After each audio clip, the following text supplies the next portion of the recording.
Ganito kung paano ko ginawa ang aking windbane. Una, minamarkahan ko kung saan ako magkakat.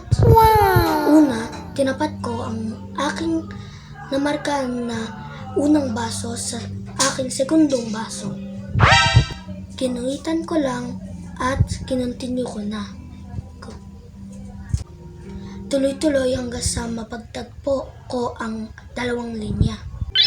Minamarkahan ko, tapos mamaya gagawin ko ulit yung sinabi ko una doon sa pangatlo. Pati sa pangapat. At pagkatapos nun, ginawa ko naman ay pinutol ko na gamit ang markang ginawa ko. Gamit ang cutter. Ginawa ko sa panguna, pangalawa, at pantatlo at pang-apat.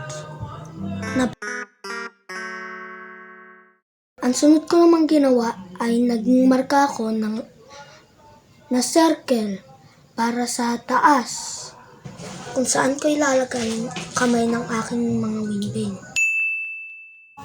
Matapos kong markahan, sinimulan ko nang ikat yung gilid ng mga minarkan ko gamit ang cutter.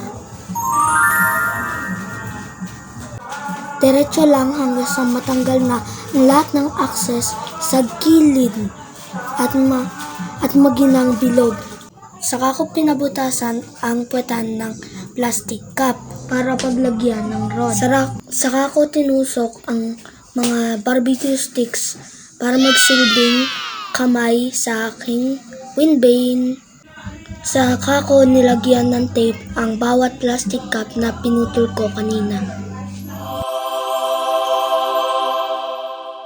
Saka ko in-attach sa barbecue sticks na nakatusok sa styrofoam na inikat ko kanina.